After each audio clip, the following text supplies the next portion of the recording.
Okay, start करते हैं इसकी की से। तो ऐसी प्यारी सी स्लीक सी इसकी की है, जहाँ पे कि बूट ओपनर सबसे पहला ऑप्शन, लॉक अनलॉक और ये बजर का। बट इसमें ना कुछ फीचर्स भी हैं, जैसे कि मैं अनलॉक के बटन को ऐसे करके प्रेस करूँगा तो जो विंडोज़ हैं वो डाउन हो जाएंगी एंड सनरूफ ओपन हो जाता है इसका।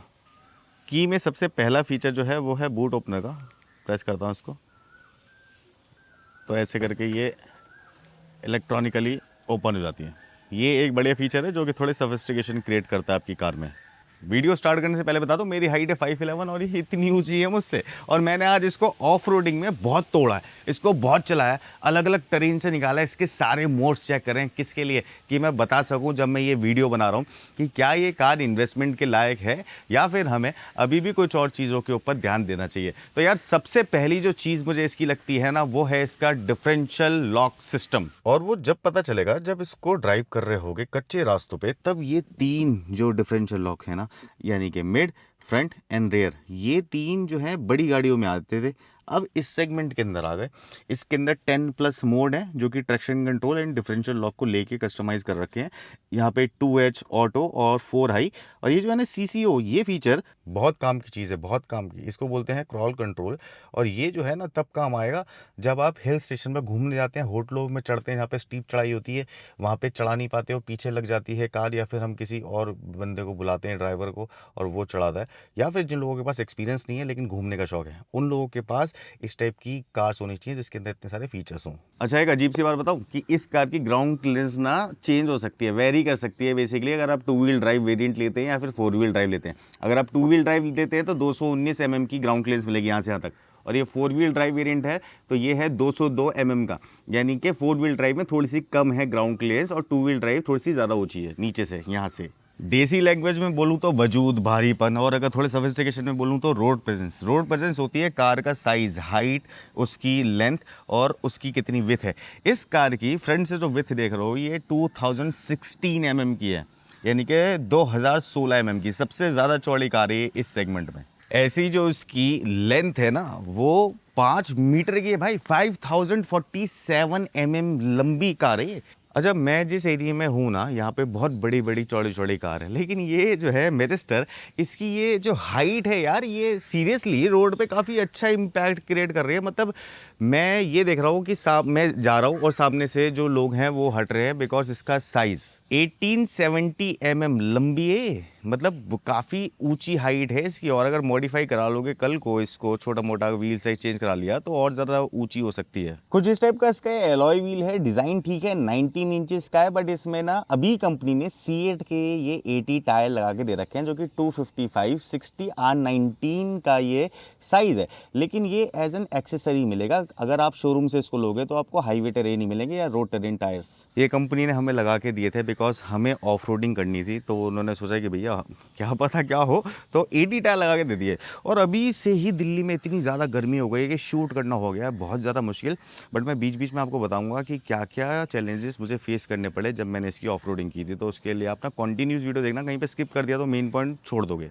तो अगर इसके लुक्स की बात करूँ ना तो वो सब्जेक्टिव हैं, बट मुझे तो यार ये बहुत ज़्यादा पसंद आते हैं, बिकॉज इसकी ये जो ग्रिल है बहुत चौड़ी सी लगती है। DRL अभी ऑफ है, कार ऑफ कर रखी है बिकॉज बहुत गर्मी हो रही है और हीट छोड़ रही है। अंदर मैंने AC चला रखा था, बट यहाँ पे देखोगे तो 2 प्रोजेक्टर है, ये लो बीम है और नीचे वाला हाई बीम है वो रिफ्लेक्टर बेस्ड है। और जो DRL हैं वो वर्टिकल हैं, हॉरिजॉन्टल हैं, ऐसे करके कुछ ब्रांडिंग और कुछ इस तरीके से सामने से दिखता है। यहाँ पे रडार सिस्टम एंड कैमरा यहीं पे आ गया है। ADAS लेवल 2 है 13+ फीचर्स के साथ में, ड्राइविंग असिस्ट वगैरह। और वहाँ पे है इसका कैमरा सेंसर जो कि स्क्रीन में होता है। देखो, लुक्स के पॉइंट ऑफ व्यू से ये बहुत तगड़ी मसल भारी भरकम सी कार है। रोड प्रेजेंस इसकी सीरियसली काफ़ी बढ़िया है। स्कॉर्पियो एन हो गई, थार हो गई या फिर फॉर्च्यूनर हो गई, छोटी लग रही है रोड पे इसके सामने, ये बात तो खैर मानने वाली है। बाकी मैं लेके आया हूँ इसका ये कुछ पर्ल वाइट कलर, जो कि सबसे ज़्यादा बिकता है वाइट कलर में इतनी बड़ी गाड़ियाँ। और यार ये है डीजल वेरिएंट। इंजन खोलते हैं, इंजन पे दिखाता हूँ। साइड लुक से तो थोड़ी सी LC टाइप लगती है ये, लैंड क्रूजर टाइप्स। तो हाइड्रोलिक स्टड, गैस स्टड्स हैं बेसिकली।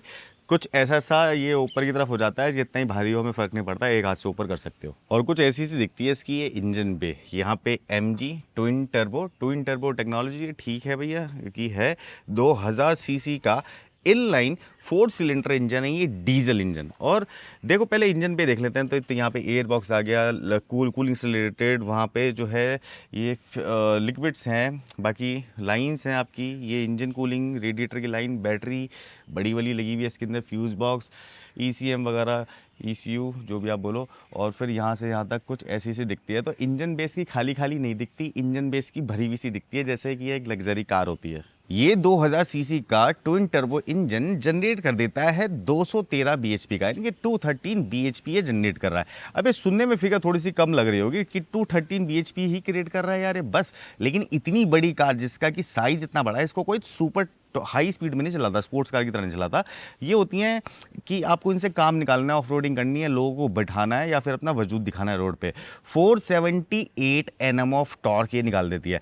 500 से कम है तो मुझे ऐसा लगता है कि नंबर के अकॉर्डिंग ये लगेगी अंडर पावर्ड। अब बात करें इसकी बैक की ना, तो मुझे बैक इसकी थोड़ी सटल सी लगती है। हाँ थोड़ा सा देती है ग्लॉस्टर वाला लुक, थोड़ा चेंज कर देना चाहिए था, बट ठीक है यार, बड़ी मैसिव सी लगती है। यहाँ पे बैजिंग वैजिंग ना बहुत बड़ी सी, ये मैजिस्टर की बैजिंग दे रखी है। इस तरफ कैमरा है, यहाँ पे 4 व्हील ड्राइव लिखा हुआ है, नीचे 2 एग्जॉस्ट के एंड निकले हुए हैं, पीछे भी एक रडार सिस्टम और यहाँ पे पार्किंग सेंसर्स। तो मतलब टेक्नोलॉजी तो भर भर के दी है। इन गाड़ियों में ये वाइपर वगैरह चल जाता है, इस टाइप के डिफॉगर वगैरह चल जाते हैं, बट ऊपर से देखोगे तो कुछ ऐसी सी लगती है। रूफ रेल्स वगैरह जो है ना ये वाली, ये वैसी वाली है फॉर शो ओनली, इसको आप ऐसा फंक्शनल यूज़ नहीं कर सकते, लेकिन हाँ बड़ी सॉलिड लगी हुई है ये। देखो अब मेन मुद्दा है जो लोग पीछे बैठेंगे उनको कितनी सहूलियत मिलेगी। तो पीछे इसमें काफ़ी अच्छी चीज़ें दे रखी हैं। अब सबसे अमेजिंग जो मुझे लगता है वो है इस कार का स्पेस। ये सीट्स बिल्कुल पीछे पीछे मैंने अपने साइज़ के अकॉर्डिंग कर रखी है। ये भी मैं चला के ले गया हूँ यार। स्पेस देखो, 5 मीटर से ज़्यादा लंबी कार है, हल्की सी। तो यहाँ देखो स्पेस कितना है, और पीछे भी जो है यहाँ पे ये आपकी डिग्गी है, तो डिग्गी को भी अच्छे से मैनेज कर रखा है, लेकिन यहाँ पे ज़्यादा स्पेस बना रखा है यार।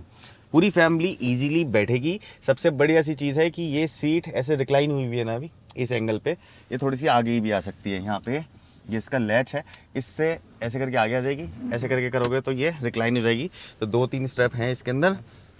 ठीक है, आर्मरेस्ट बेसिक है। यहाँ पे थोड़ा लग्जरी होना चाहिए था, बिकॉज कार तो मेरे को काफ़ी लग्जरी लग रही है। सीट का जो मटेरियल है, लेदरेट, जो फीलिंग है वो ठीक है। बहुत ज़्यादा इसको मैं ये नहीं नंबर दे सकता कि बहुत ज़्यादा ही प्रीमियम लग रही है, पर हाँ ठीक है। लेकिन जो डोर का डिज़ाइन है, चाहे पीछे वाले हों आगे वाले हों, इसमें देखो कितने सारे एलिमेंट्स हैं। यहाँ पे कार्बन है, यहाँ पे स्टिचिंग आ रही है, ये सॉफ्ट है, लेदरेट मटेरियल यूज़ कर रखा है, यहाँ पे मेटल है, मेटल मैश स्पीकर के लिए, ट्विटर के लिए, ये चीज़ सॉफ्ट, हर एक चीज़ सॉफ्ट है। बट हाँ कोई कटर नहीं है। अब इस सेगमेंट में इतनी बड़ी बड़ी विंडोज़ हैं, अब इतनी बड़ी बड़ी विंडोज़ के लिए कटन होना जरूरी है, या फिर ये 85% 90% तक यूवी कट होना चाहिए था।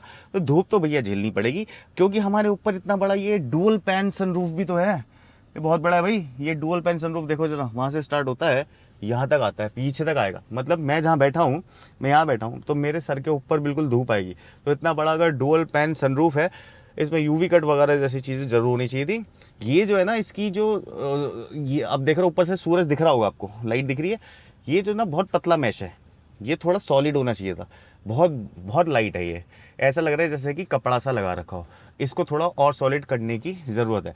लेकिन स्पेस के मामले में पीछे काफ़ी स्पेस है। यहाँ पे ये लाइट्स आ जाती हैं, ऐसी डायमंड शेप की लाइट्स, LED हैं। यहाँ पे ये AC वेंट्स, जो मतलब अच्छी अच्छी चीज़ें हैं वो भी मैं बता रहा हूँ। रेयर AC जिसको कि कंट्रोल कर सकते हो, फैन स्पीड वगैरह और टेम्परेचर भी कंट्रोल कर सकते हो। मतलब कि 3 जोन AC है, तो डुअल जोन तो आगे से हो गया, 1 जोन पीछे हो गया, तो 3 कॉइल लगी हैं इसमें AC की। तो ये इतनी बड़ी सी कार है, तो इसका ये जो बूट है इसको ओपन करते हैं। इलेक्ट्रिक है, हो गया ओपन। ये 373 374 समथिंग ऐसे करके है। अगर इनको हम उठा लेंगे सीट्स को, तो ऐसे यहाँ ये उड़ गई सीट्स। आप इसमें बच्चे बिठाओ या फिर कोई और हो सिक्योरिटी से रिलेटेड, या फिर पूरी फैमिली बड़ी है और छोटी छोटी हाइट वाले 2 लोग हैं, तो वो यहाँ पे पीछे आ सकते हैं वाली सीट को फोल्ड करके। काफ़ी अच्छा खासा स्पेस है इन सीट में भी। लेकिन ये वाला जो स्पेस है ये है 373 374 लीटर्स का। अब लीटर्स के अंदर अगर नई बात करें तो छोटे छोटे से बैग्स आ सकते हैं, दैट्स इट। इन केस अगर आप इन सीट पर ऐसे करके लिटा देते हो तो यार ये 1350 लीटर का बूट स्पेस बन जाता है, बहुत बड़ा बन जाता है। इसके नीचे क्या है, इसको ओपन करूं मैं तो यहाँ पे बाकी का सामान है, ये सारी चीज़ें। और अगर नीचे की तरफ देखें, इधर तो आपको दिखेगा कि भाई कोई भी ऐसा कोई स्पेयर व्हील वगैरह नीचे नहीं है। लेकिन हाँ, वूफर है यहाँ पे, 12 वोल्ट का सॉकेट है, जो फंक्शनल चीज़ें हैं वो हैं सारी की सारी। ऐसा कुछ भी नहीं है कि इसके अंदर जो चीज़ें इन्होंने छोड़ दी हो। इनफैक्ट कि थर्ड रो में भी यहाँ पे कप होल्डर हैं, इधर एक लाइट है जो कि काफ़ी प्रीमियम लग रही है, काफ़ी अच्छी लग रही है लाइट। और जो एसी वेंट्स हैं वो देखो, वो लगे हुए हैं, ये लगे हुए एसी वेंट्स पीछे थर्ड रो के लिए। अब देखो, मैं अगर छोटी मोटी चीज़ों की बात करूँ ना, ब्लैक ये हैंडल, यहाँ पे ये रिक्वेस्ट सेंसर, बट यार इसके अंदर वो फीचर नहीं है कि जैसे हाथ डालोगे तो अपने आप अनलॉक हो जाएगा, या फिर प्रॉक्सिमिटली कि मैं कार के पास आऊँ तो अपने आप अनलॉक हो जाती है, हुई नहीं है अनलॉक। तो मैंने इसको ऐसे करके खोल लिया है, और जब मैं इसके अंदर घुसता हूँ तो सबसे फर्स्ट इंप्रेशन तो यही होता है ना, डोर बहुत सॉलिड है भाई, मेटल वेटल का यूज़ कर रखा है, बहुत ही बढ़िया सा है, स्पेस के मामले में भी काफ़ी अच्छा है। और ये गाड़ी इसलिए गंदी हो रही है क्योंकि मैं इससे ऑफ रोडिंग करके आया हूँ। तो मेन चीज़ जो है उसकी, वो इंटीरियर ही होता है किसी भी कार का। बहुत अच्छा खासा स्पेस है। स्टीयरिंग के अंदर कंट्रोल, यहाँ पे एडास से रिलेटेड कंट्रोल, क्रूज़ कंट्रोल वगैरह, मेन्यू, यहाँ पे आप रेंज वगैरह मतलब स्पीड वगैरह बढ़ा सकते हो।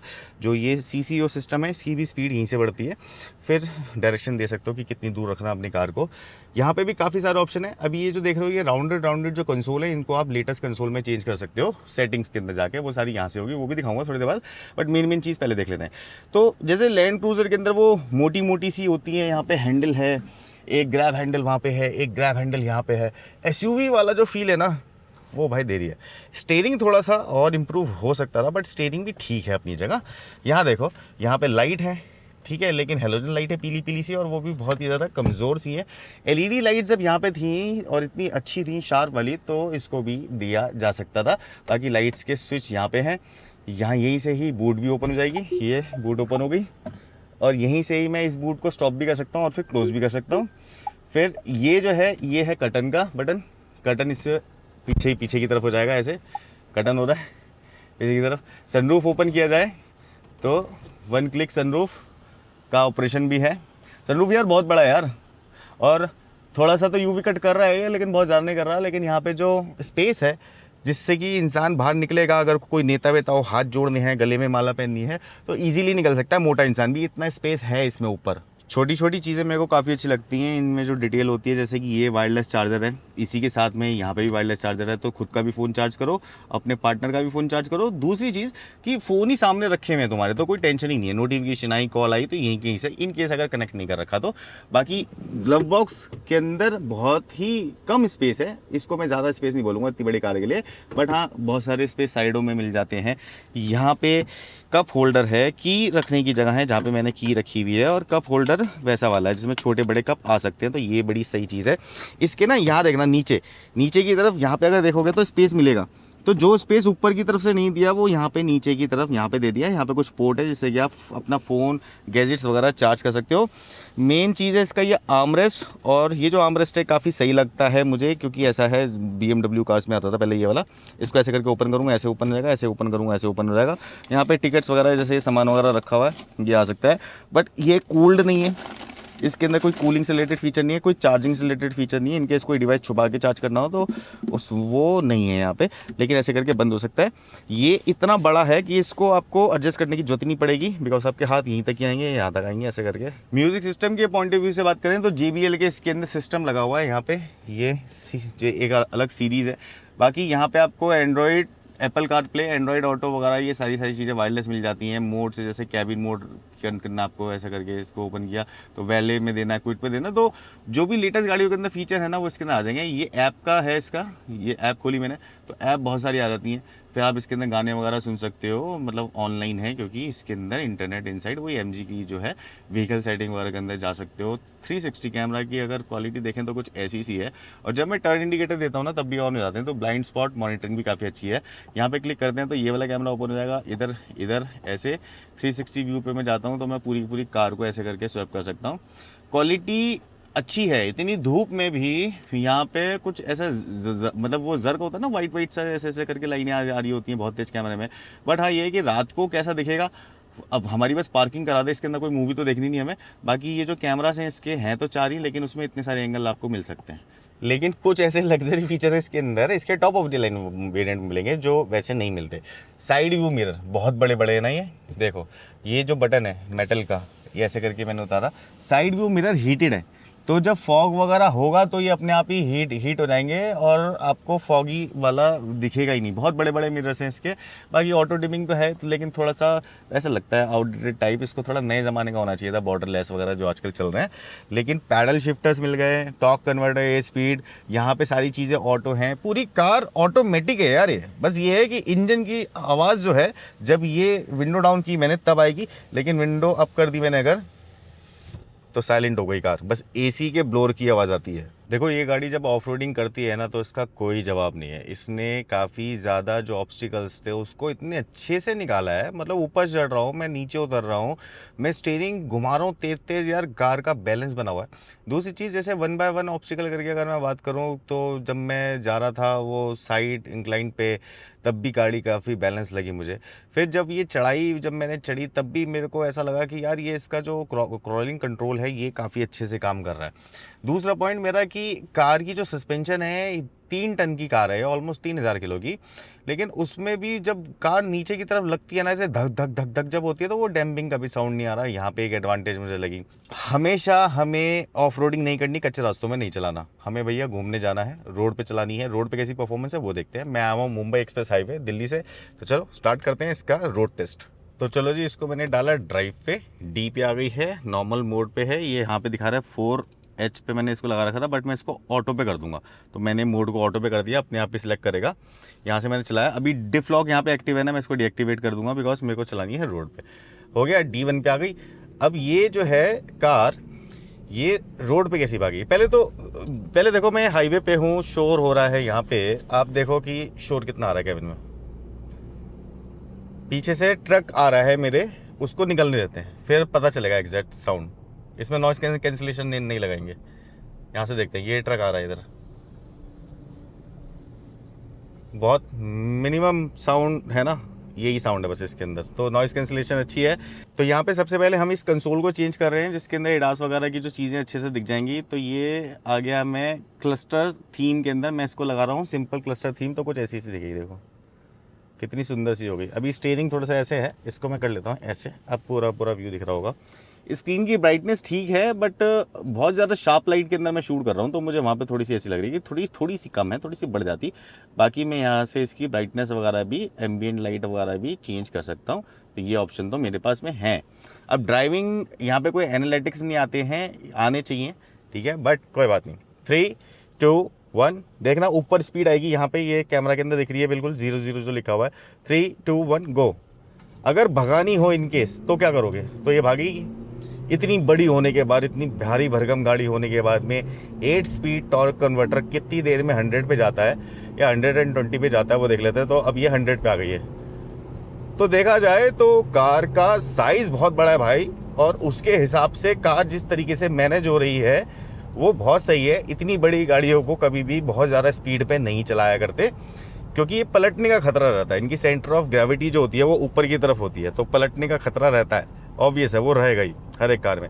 तो यहाँ पे मेरे को लगता है कि अगर इतनी स्पीड में भाग रही है तो हाईवे के पॉइंट ऑफ व्यू से भागने वाली गाड़ी तो शायद ये नहीं है।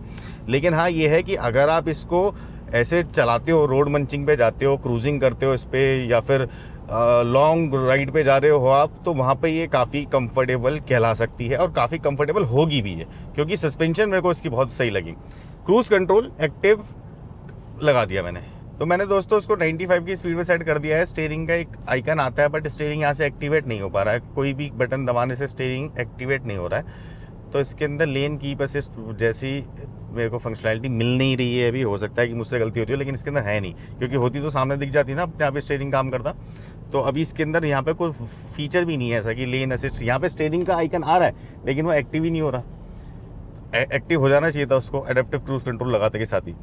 बाकी पैडल शिफ्टर्स हैं इसमें, तो जैसे हमने देखा अभी मैंने डी के अंदर ये भगाई। इन केस अगर मुझे इस टॉर्क कन्वर्टर को मैनुअली चेंज करना होगा तो क्या होगा देख लेते हैं। अब यहाँ से हम इसके ऑटोमेटिक को लेके चलते हैं मैनुअल पे। तो मैं इसको लगा देता हूँ M1 पे। जैसे ही पैडल शिफ्टर को प्रेस कर दोगे तो वो मैनुअल पे अपने आप ही आ जाती है, ठीक है। मैंने यहाँ से कुछ नहीं छेड़ा। ये सारे मोड जो है ऑफ रोडिंग से रिलेटेड हैं, तो हाईवे से रिलेटेड ऐसा कोई मोड नहीं है इसके अंदर कि स्पोर्ट्स हो या फिर कुछ और। तो वैसे यहाँ पे जो है ना, ये P का जो बटन है इसको भी आगे पीछे जैसे करोगे तो इसके अंदर भी कोई ऐसा ऑप्शन दिखाता नहीं है। ये देखो पार्किंग, ये पार्किंग हो गई, ये रिवर्स, न्यूट्रल, ड्राइव मैनुअल, ये मैनुअल पे आ गई 1 पे, ठीक है। मैनुअल पे चला के देखते हैं। 3 2 1 एंड गो। थ्रॉटल दिया मैंने, मैं गेयर चेंज कर दूँगा। मैंने M2 लगाई, मैं 4000 RPM पे गेयर चेंज करने वाला हूँ, तो ऐसे करके भाग सकती है। तो इंजन ऑफ रोडिंग के लिए अंडर पावर्ड नहीं है, लेकिन हाईवे के लिए थोड़ा बहुत अंडर पावर्ड लग सकता है। लेकिन यार ये भी समझना है कि कार का जो साइज़ है वो भी बहुत बड़ा है।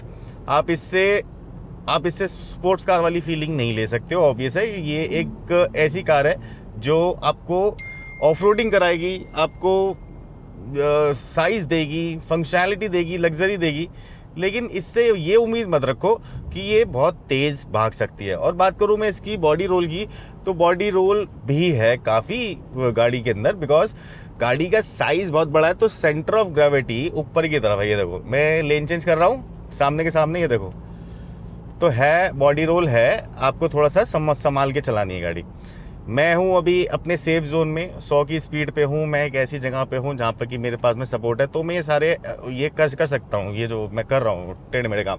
बट आप कभी भी मत करना, बिकॉज ऐसे करोगे ना हाई स्पीड में, तो ये रोल हो सकती है, पलट सकती है। इस वजह से जितनी भी बड़ी ऊंची गाड़ियाँ होती हैं उनके अंदर आपको बॉडी रोल मिलेगा। रोल कंट्रोलर भी लगे होते हैं कुछ गाड़ी कार्स में, लेकिन ज़्यादातर कार्स के अंदर ये वाले जो इतना बॉडी रोल जो होता है, जिस हिसाब से गाड़ी डगमगाती है, मोड़ पे भी थोड़ी सी मुड़ेगी, इतना सब कुछ होगा, आपको इसको फेस करना पड़ेगा हमेशा। तो बहुत सारे किलोमीटर मैंने चला लिए दिल्ली की भीड़ भड़क्कों में से निकालते हुए, और मैं यहाँ पे आया हूँ मुंबई एक्सप्रेस पे।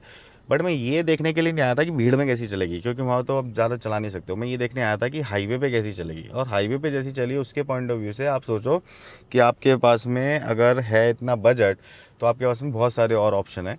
ये भी एक ऑप्शन है। आपको इसके अंदर लग्जरी मिलती है, आपको इसके अंदर फीचर्स मिलते हैं, आपको इसके अंदर ऐसे फीचर्स मिलते हैं जो करोड़ों वाली कार वाले फीचर, जो 3 डिफरेंशियल लॉक मैंने दिखाए, इतने सारे मोड्स, ड्राइविंग सिलेक्टेड। जो बंदा ऑफ रोडिंग लवर है ना, जो बंदा ऐसा ना कि भाई मैं बस घूमना जाना चाहता हूँ, अब उसमें रोड पड़े, पानी पड़े, पत्थर पड़े, कुछ भी पड़े, मेरे को वहाँ से क्रॉस करना है, उनके लिए गाड़ी है।